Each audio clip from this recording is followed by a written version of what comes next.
Hello, this is Nicole Sanchez, and I am one of the student data privacy specialists for the Utah State Board of Education. This is a recorded version of a presentation that was given at the Student Data Privacy Fall Conference in November of 2023. The topic that we'll be talking about today is retention and destruction of data. And our goals for this presentation are to better understand the data life cycle, answer some frequently asked questions about retention and destruction, and then also to give you some resources to make a plan for record retention and destruction at your LEA. So I want to start off by talking about the data life cycle. And I always feel like life cycle is kind of a misnomer for what we're looking at here because it's not circular. It has a beginning and an end, but that's what it's called. So we're going to go with it. But the data life cycle starts with capturing data, and this might be the creation of data, it might be collection of data. The next step would be organizing that data. The third step would be utilizing that data, so allowing it to inform instruction or for a study or something like that. The fourth step is managing that data, and the fifth step is data destruction. I do want to just also keep in mind that there are lots of different versions of the data lifecycle. The one that I'm using here is from the Privacy Technical Assistance Center, the people who will answer all your questions about FERPA. So this is what they consider to be the data lifecycle. You can see that the data lifecycle does not begin and end with collecting and using data. It's really important that we make sure that we manage how that data is retained and kept, and also how and when that data is destroyed. So we're going to talk first about data retention and what that should look like. A lot of LEAs may not know that you might already have policies in place at your LEA. That doesn't necessarily mean that you have procedures in place that are getting done and carried out, but many of you probably do have policies in place. You can use this QR code to take you to a list of LEAs in the state. And I will say these are districts, so not charter schools. But if you scan this QR code, you can find your district and click on the link that will take you to your policy. Charter schools, as I said, are not listed on here. However, most charter schools do have some kind of data retention policy listed on their website. So if you are from a charter school, you might consider going to your charter's website to see if there are any policies listed, maybe in your school handbook or something similar to that might have some information about data retention. If that does not exist, then this might be a good sign that might be something you would want to put into place. When you're thinking about data retention, here are some questions that you might consider asking yourself. If a parent or eligible student or police officer or researcher, in short, somebody who had a legitimate reason to access this record, if somebody like that needed access to this record, could I find that record? Could I produce it or copy it in an easily readable format? And could I ensure that that record has not deteriorated beyond usefulness? I want to clarify, when I say an easily readable format, I'm not saying that you need to create a record that doesn't exist. For example, if a parent came in and asked for some test results and you provided those test results and the parent said, well, I don't understand what these test results mean. You are not required to, for example, create an analysis of those test results. When I say easily readable, I mean literally readable. Like if you're going to give them a piece of paper, the copy is good. If you're going to give them a soft copy, that you're giving it to them maybe on a flash drive or encrypted email. You're not just giving them like a floppy disk or something like that might be hard for them to access. The other question we want to ask ourselves is, how are we going to manage this? So when it comes to staffing and physical resources, do we give clear instructions on what we need to keep and save? Do we have sufficient space to maintain records safely? And are we including state level records people in our process? The reason I bring this up is because the idea of data retention could be pretty daunting when you're thinking about the amount of data that you would need to keep and organize. And please understand that this is not the project of one person. This is the project of everybody at the LEA who has access to records, which is probably just about all of your staff. And please also remember that there are people at the state level who have expertise in this who can help you. So please make sure that you're utilizing those resources that are available to you. The reason why these two questions are so important is because FERPA guarantees parents and eligible students the right to access their data. So if somebody were to come in and ask for a record, then it's our responsibility as members of an LEA to be able to produce that record. That's a federally guaranteed right. So we need to make sure that we're creating a situation where parents and eligible students can ask for that information. So why is a data retention plan so important? I asked this question of Maren Peterson, who is the Education and State Agency RIM specialist. So that's from the Division of Archives and Records Service. And here's what she said. She said, firstly, it's the law. So we need to make sure that we're compliant with the law. But beyond that, making sure that you're retaining data appropriately can protect you if you're ever involved in litigation, if somebody comes to you and asks for information. It also protects against data breaches in the sense that if you don't know where your data is or how it's organized, it might be a lot harder for you to notice if there's something wrong. If you are familiar with the extent of your records, it's much easier to notice a breach. And then also, it's important to remember that some records are meant to be kept permanently, in which case they are considered historical records. So things like that would show the evolution of a school and help LEAs to track changes and see growth. So the next question that a lot of people have is, how long should I save data for? And like pretty much everything in the student data privacy world, the answer is it depends on a couple of different things. Firstly, it depends on if it is even a record. Some documents aren't records and you don't need to worry about retaining them. But if it is a record, what kind of a record is it? And how long does that record need to be saved? This is a very complicated question, and there's lots of potential scenarios that can come into play here. So this document is going to be your best friend. The RAMP is Utah's retention schedule for educational agencies, and it has a very long and detailed list of different kinds of records and how long you should retain those records for.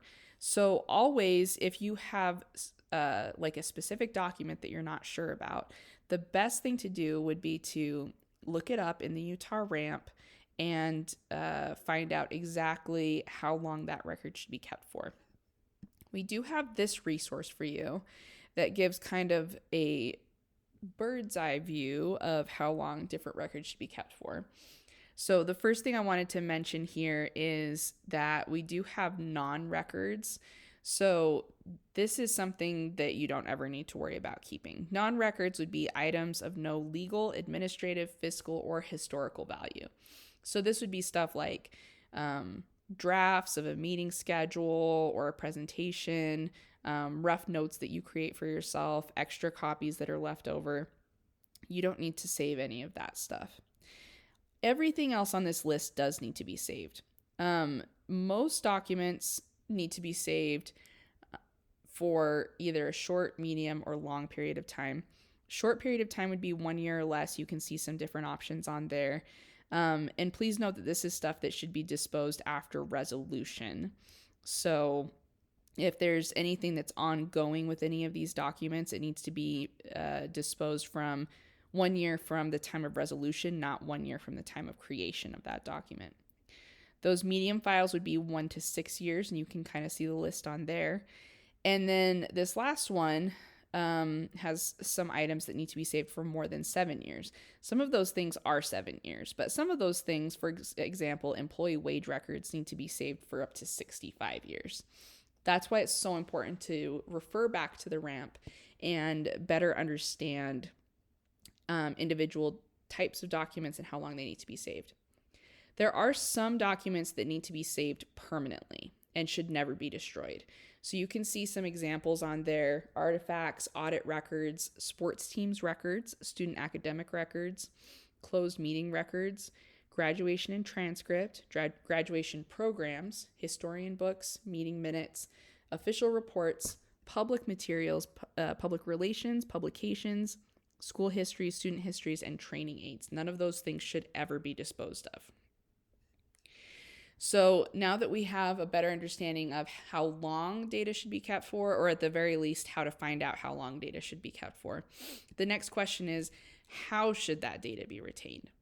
So we've got a couple of different options here. If we're talking about short-term storage, these records should be maintained at your LEA. And I do want to point out that when we say records, we might be talking about paper, but we might also be talking about digital files. In either case, these records should be stored at your LEA if they are kept for short term. You can organize your files in whatever way makes sense to your LEA, but make sure that however you choose to do it, everyone involved understands the system.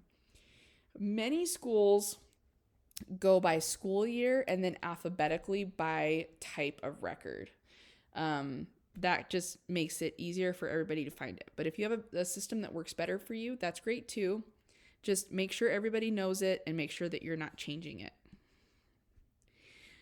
You can use a digital or a hard copy, but please remember that if you digitize, you need to keep that hard copy. The reverse is not true, though. If you have a digital copy, you don't have to print it out. It's just that if you have a hard copy and you choose to scan them in and digitize them, please do not delete or throw away the originals. And then you're going to want to ensure that the records are organized and kept safe from damage. So you're not going to want to store your records somewhere where they might get wet or dusty, or where somebody is going to spill something on them or anything like that. And then finally, please make sure that you are inventorying records as you collect them. It's a lot harder to go back and try to organize everything over the past year, 5 years, or whatever, than it is to just have an ongoing inventory that you collect records and add to it as you go. Now, if you need to keep your records for longer than short term, longer than maybe a year or a couple of years, it would be a good idea to consider using long-term storage. The state has a facility where you can store these records, and it's a really great resource. If it's not something that you're familiar with, I would encourage you to check it out.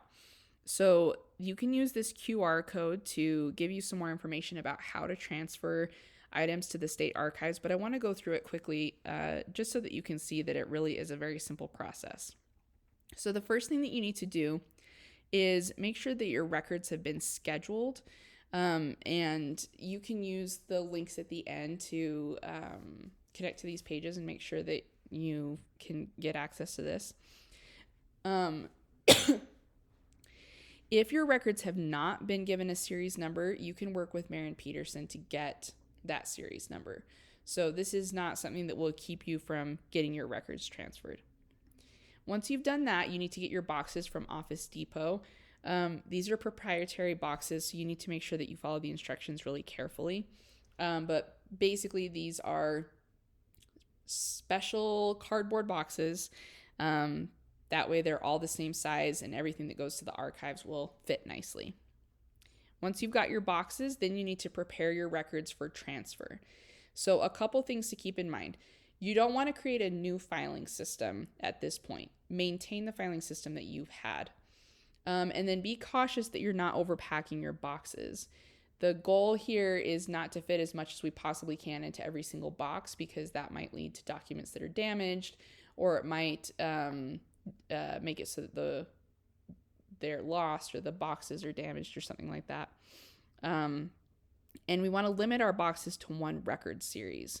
So even if the record series that you're storing is not something that has a lot of documents to it, we want to keep it in that one box. And then please don't use binders, notebooks, or hanging file folders, even though those might be convenient. We want to replace those with manila envelopes, again, to ensure that the documents are protected. Make sure that you label your boxes clearly, and then you need to keep an inventory of each box's content. This is really, really critical because the state will keep your documents for you and make them available to you, but they are not going to create a document that will tell you what is inside each of those boxes. So you need to keep that inventory. Then you're just going to transfer them to the state. This QR code will give you more information about how to do that. You can see the box there, this super duper special Office Depot box. And then from there, you're going to get your box to the state archives. You can ship it there, you can take it there, however you want to do it is great. Once the stuff is there,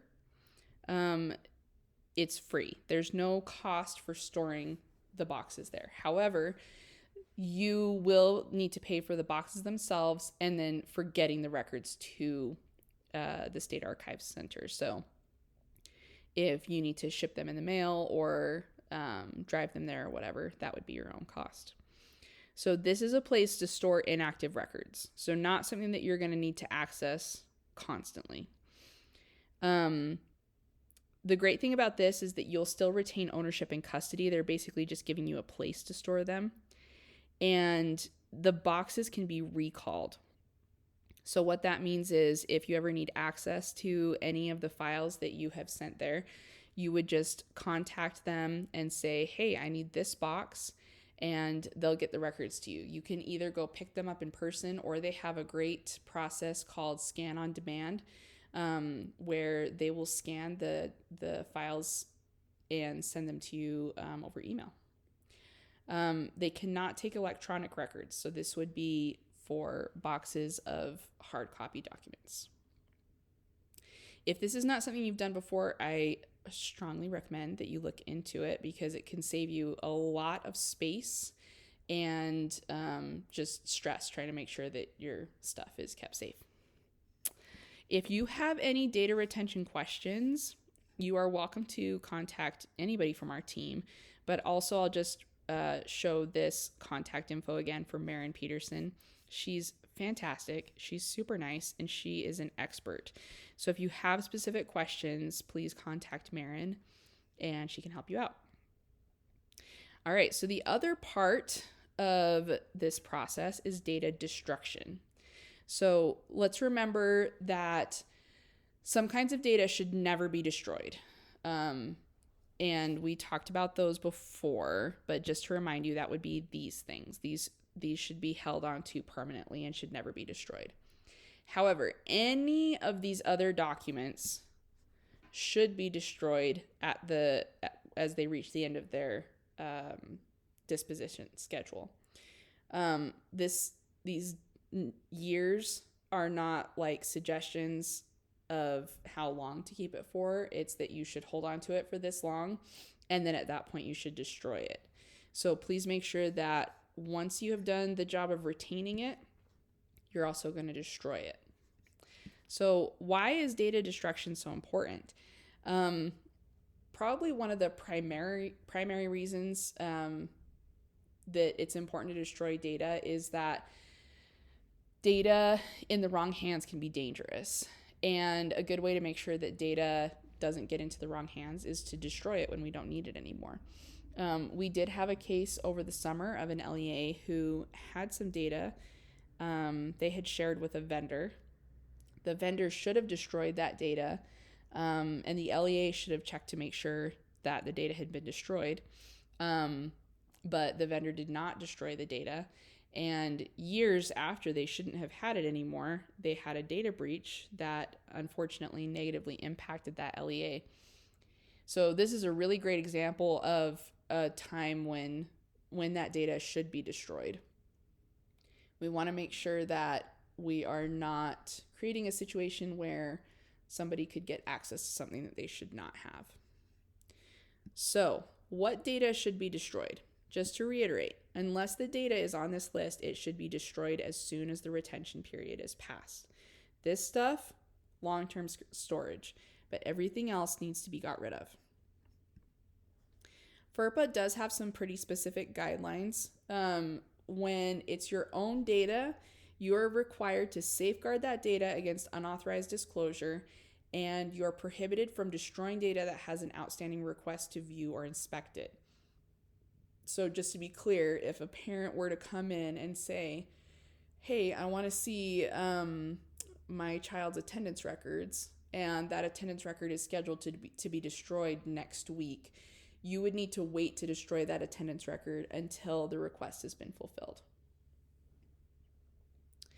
When it comes to data that has already been disclosed to a third party, so for example, maybe you have shared data with a university that's doing some kind of a research study, or maybe you have shared data with a vendor whose product you're using, you are required to maintain direct control over the third party's use of that data. So if you're using the school official exception, you are left to establish specific terms of data destruction. If you use a DPA, there are some specific provisions within that DPA that help with that, and we'll get into that in just a minute. If you're using the studies or audit evaluation exception, then you are required to enter into a written agreement with the third party that includes that they will destroy data when it is no longer needed. And specifically, they're required to use reasonable methods, which PTAC, the Privacy Technical Assistance Center, has outlined for us. So, how should data be destroyed? If you have been paying attention, then you know the answer to that question is it depends. Certain kinds of data might have specific requirements regarding data destruction. I do want to point out that there are special requirements for records under IDEA. First, parents must be informed when data is no longer needed to provide services, and data can be destroyed at the request of the parent, except for certain items which must be held permanently. IDEA's definition of destruction is physical destruction or removal of personal identifiers from information so that the information is no longer personally identifiable. So just keep that in mind when you're dealing with documents related to IDEA. However, generally speaking, PTAC, that's the Privacy Technical Assistance Center, PTAC's definition of data destruction is the process of removing information in a way that renders it unreadable for paper records or irretrievable for digital records. So you as an LEA, you and your team will need to weigh out how many resources you can put into destroying the data and whether the level of sensitivity makes it worth it to destroy it. PTAC also points out that data are routinely recovered from media which have been burned, crushed, submerged in water, or impacted from great heights. So if your current data destruction process is to throw your hard drives into the river or off of a roof, that is probably not sufficient. Here are some specific guidelines for the destruction of media. And this link is available at the end. This is sort of like the ramp in that it has a very long list of different kinds of records, and in this case, different kinds of media. So when we're talking about different kinds of media, we're talking about the difference between paper or a hard drive or a flash drive or a cell phone or whatever. So when we're trying to figure out how to destroy different kinds of data, the first thing we need to decide is whether something is low sensitivity, medium sensitivity, or high sensitivity. Probably the majority of the records that you're working with, you're going to consider low sensitivity. In that case, there's these three options: clear, just kidding. If we're talking about low sensitivity, then we're talking about clearing the data, which basically means overwrite the sensitive data with non-sensitive data. If you're a computer person, then you know that when you move a file into the trash can, and then clear your trash can, that file is not really gone until it's overwritten. So basically it just creates space on your hard drive so that something else can be written on top of that. So if the file is low sensitivity, then adding it to your trash bin and then clearing out your trash bin is sufficient. If we're talking about a hard copy, a simple desk shredder is sufficient to do the task that you need to do. But we need to keep in mind this is for low sensitivity data only. Medium sensitivity data needs to be purged. So the definition of that would be that the data is infeasible to recover using state-of-the-art laboratory techniques. So depending on the media, this might include incineration, shredding, disintegrating, degaussing, and pulverizing. You would need to check this list of different kinds of media to figure out which specific way is the recommended way to destroy that media. And then with high sensitivity data, we need to destroy it. So the difference here is that you would be purging it the same as you would with medium sensitivity content. But then you would also need to ensure that the media can never be reused. So for example, if you're using a hard drive, you would not need to just clear the hard drive. You would need to ensure that that hard drive could never ever be used as a hard drive again. You could do that by disintegrating, pulverizing, melting, and incinerating. And if it's a hard copy, PTAC is pretty specific in saying that you need to shred with cross-cut smaller than 1 millimeter by 5 millimeter or incinerate to white ash. With high sensitivity data, what we're trying to do is ensure that if a bad guy really, really, really wanted to get to your stuff, they never could, no matter how good they are at trying to recover that data. I will say that some LEAs feel like this is a lot for them to handle. So 2 things to keep in mind. Firstly, there are companies whose sole job is data destruction. So if you are feeling like you would prefer to hand this off to a professional, there are plenty of people out there that can do it. And they can give you a certificate of destruction, which I'll explain a little bit more about in a few minutes. The other thing I want to keep in mind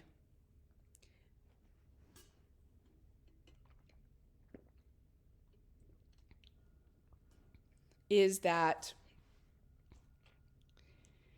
the process of developing and enforcing data retention and destruction is a long road. So if you are new to this, please don't feel like if you don't do it exactly the right way that you should just give up. Please do the best that you can. And once you have successfully figured out how to organize your data, retain your data, whatever, then you can move on to worrying about the specific ways to destroy. So do the best that you can until you can do more. And then when you can do more, do more. So how can we make sure that data is destroyed when we're going through a third party? So there might be 2 possible scenarios here. One is you may have hired a professional to destroy your data for you, or you may have shared data with a third party, for example, a research study or a vendor, and you want to make sure that they really have destroyed the data that they claim they destroyed. So